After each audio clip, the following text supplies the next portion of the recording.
I'm sitting outside in my garden in Kauai looking at Mount Wa'ali'ali, and my name is Adele Robbertze. I want to talk about why I make art now. If you've ever looked around your life and thought, when did I stop being me? Then this conversation is for you now. Welcome to Naked with Adele. When I say naked, I don't mean physically. I mean the version of yourself underneath the roles, underneath the expectations, underneath the masks you've spent years learning to wear. The women we were before life told us who we should become. I don't know your story, but I know mine. And maybe somewhere inside it, you hear a little of your own. People often ask me why I make ceramics. It's a simple question, but the answer isn't simple because I don't actually think I make ceramics. I think I spend my days trying to remember who I was before I forgot myself. That sounds strange, doesn't it? But that's honestly how it feels. I learned that my voice wasn't safe. I learned that being a female wasn't equal. I learned that my feelings weren't nearly as important as keeping the peace. And when you're very young, you don't argue with life, you adapt. Children are extraordinary at surviving. We become quieter, we become easier, we become stronger than we should ever have to be. And little by little, we disappear. Not all at once, just one little tiny piece at a time. You stop saying, "What do you think?" You stop trusting what you feel. You become very good at sensing everyone else's emotions while completely ignoring your own. Years pass, then decades, and one day you're an adult and has become incredibly successful at living, but you're no longer sure you're living as yourself. I don't believe my story is unusual. In fact, I think it's heartbreakingly common.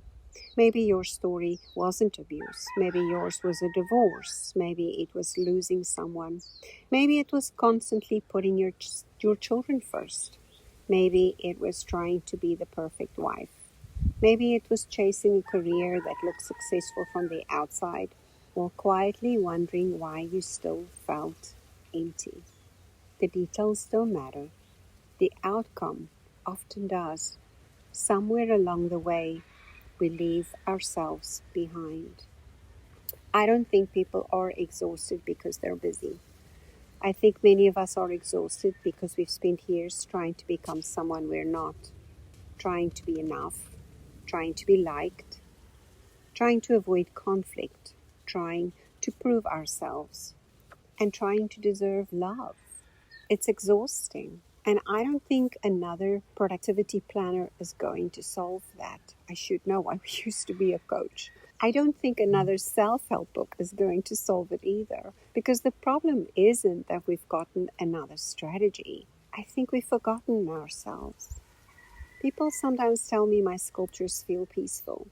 I smile when they say that because that's exactly what I hope they feel. Not because clay is magical, it is actually, but not because of that, but because every single piece is made from a place of complete presence. When I work with clay, there is nowhere else I'd rather be.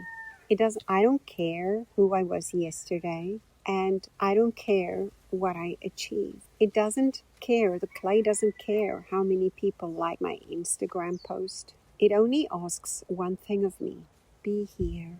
And maybe that's why I love it so much. Because for a few hours every day, I get to come home to myself. I think that's why I keep creating, not because the world needs another vase or another sculpture or another object. The world has enough objects. What I think we're starving for are reminders.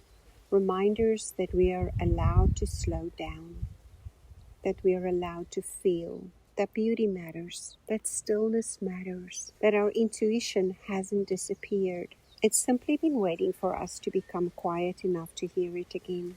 Every sculpture that leaves my studio carries that hope that someone will place it in their home, walk past it every day, And without even realizing why, begin breathing a little deeper, listening a little more closely to themselves. Maybe that sounds like a lot to ask from a piece of clay, but I don't really believe it's the clay doing the work. I think the artwork simply gives us permission to pause, permission to remember, permission to come home.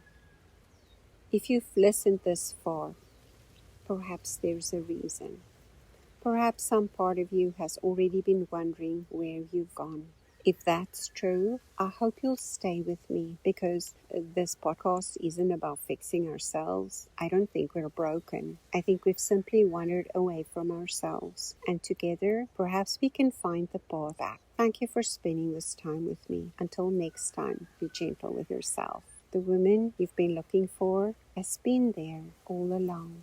You're welcome to join me on Instagram at Collectors Ceramics, or you can find my website if you haven't already found it, collectorceramics.com.